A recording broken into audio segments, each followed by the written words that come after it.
Hope you all had a happy Thanksgiving. Now, today we can talk about top 10 best deals you can find on Black Friday. Just kidding, it's all mostly a scam. They just try to trick people into spending more money than they think they need to because you're saving. But I didn't want to talk about that today because the return window for my 16-inch MacBook Pro is coming up, and I wanted to talk about my experience with it and honestly just what has gotten into Apple lately. Did they just sit down and decide, yeah, let's just give everybody what they want. Let's stop trying to do our own thing. I don't know if that's them caring or if that's them not caring. Either way, it's a pretty simple video for today. Here's why I really enjoyed using the 16-inch MacBook Pro. Let's begin.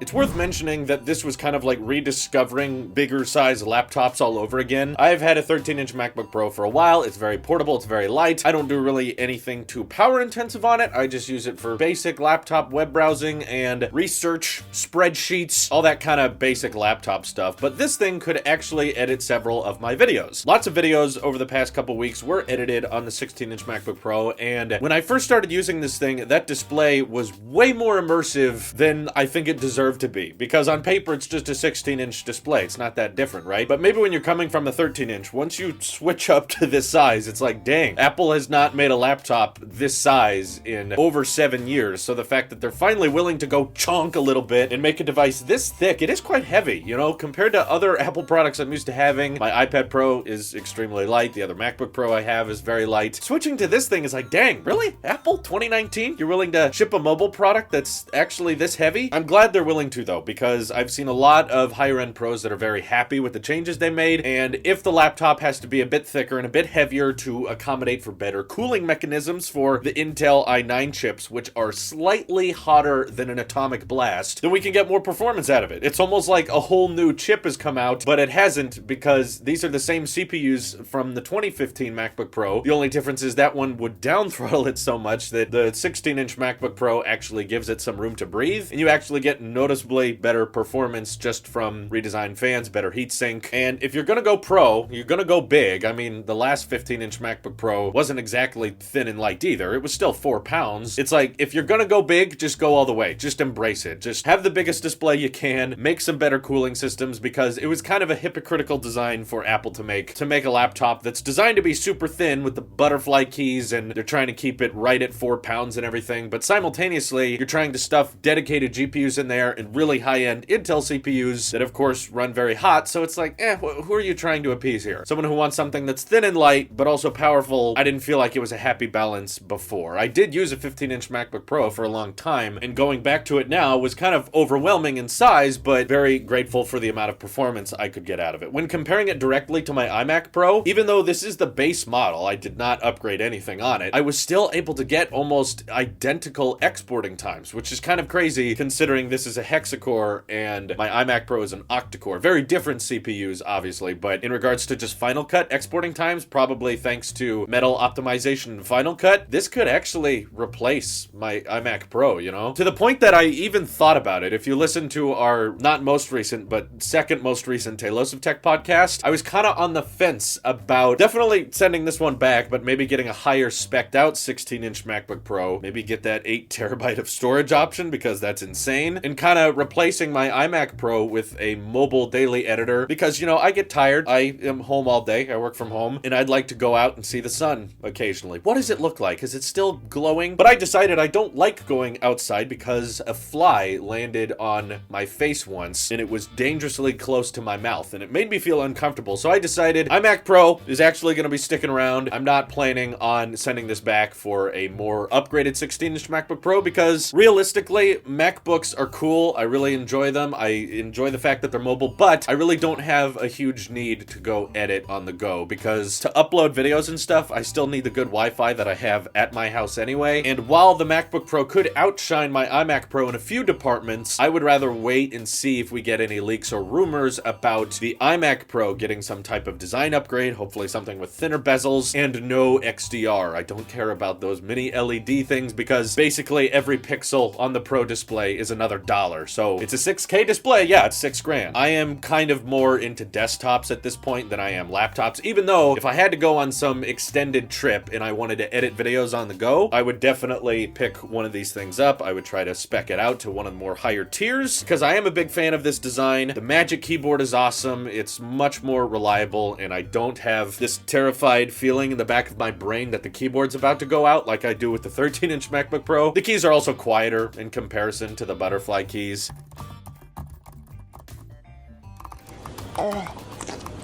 So it's nice that when I'm typing on it and stuff, it doesn't have to make this sound that I've gotten used to with the butterfly keys. But going backwards, it feels like they've made the new Magic Keyboard much more stable. That was one of their reasons for going with the butterfly keyboard. When you press down on the keys, like the whole key went down, and it feels like they've done that with this design as well. I'm a huge fan of the giant Magic trackpads they put on the MacBook Pros. I like having all of that space to work with. Really good palm rejection. I love having Touch ID. It helps a lot with passwords and stuff like that. And a lot of people don't like the touch bar. I like it. I'm fine with the escape key coming back because before it was very asymmetrical with the rest of the keyboard, and the old touch bars used to have this giant big piece of glass just hanging off on the end that wasn't really doing anything. So it was kind of like the Star Wars Solo movie. It's like, yeah, I mean, I guess you can put that there, but why? We don't need that. The microphones on it are not quite studio quality. I've seen a lot of YouTubers record with them, but nothing I would say you should get away with any kind of professional podcasting or professional audio recording unless you hold it very close to your mouth. But this is an over 4-pound laptop. No one's going to do that. The speakers on them are still insane. I noticed the sound improvements. Watching content on this thing was kind of jaw-dropping. You know, at first when I saw John Morrison's interview with Phil Schiller and he said that the spatial audio almost sounds like it's coming from around you, I was like, Phil,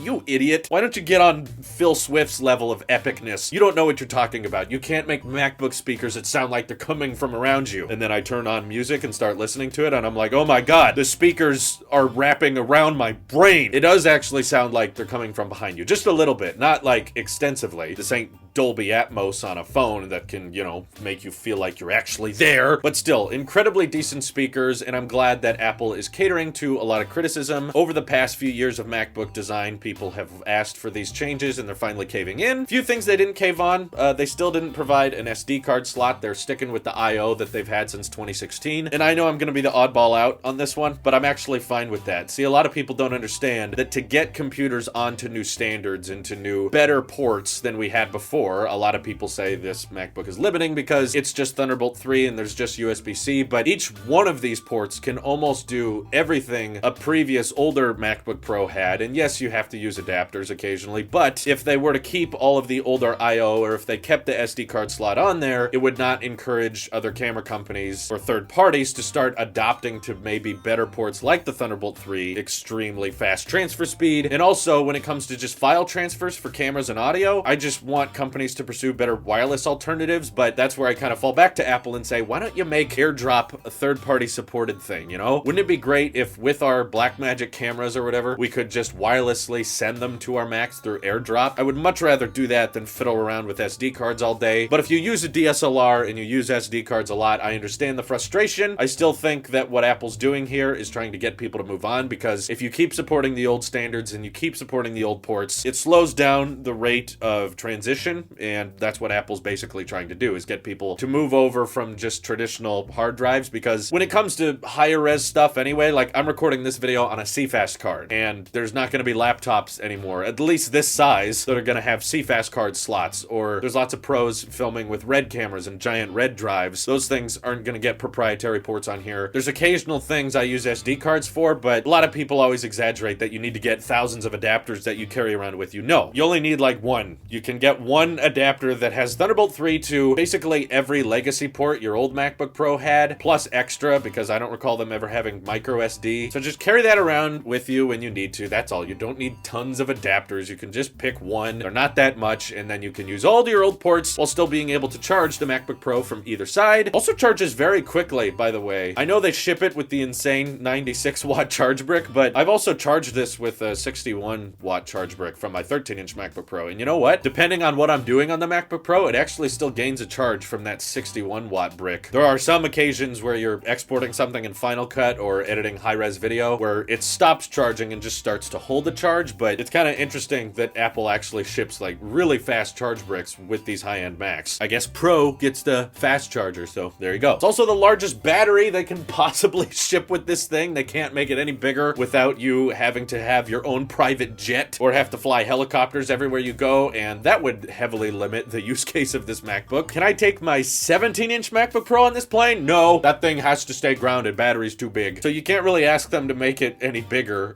but when you're editing stuff, battery life still isn't very good. It still shrinks down to, 3 seconds whenever you start exporting something. But for like mild use and general navigation, yeah, it's fine. Is it an hour better than the 15-inch MacBook Pro? Probably. I mean, I don't recall the 15-inch MacBook Pro having a very good battery life anyway, so yeah, okay, a little improvement is welcomed, but they're kind of capped out here at watt hours. And let us not forget the best feature of the 16-inch MacBook Pro. Everyone I've seen online, I've never seen this many people agree on something. The webcam is just so good. In fact, this video I'm recording right now was shot on the incredible 16-inch MacBook Pro webcam, which just has fantastic color accuracy, wonderful lighting, great dynamic range, to the point that they're actually going to shoot the next episode of The Mandalorian using the 16-inch MacBook Pro webcam because it's so good! If you're new to this channel, I don't lie. Let me know what you guys think of the 16-inch MacBook Pro. If you got one or you're waiting for one, feel bad for all y'all who got a 15-inch MacBook Pro a couple months ago, but who knows? They might upgrade the 16-inch MacBook Pro in another 6 months, and then all y'all who just got this hunk of glory just got scammed. This is your Apple Sheep here, and why doesn't this come in pink sand? I'll be contacting my lawyer, Apple. Yeah, that's right. I'll see you in the next one.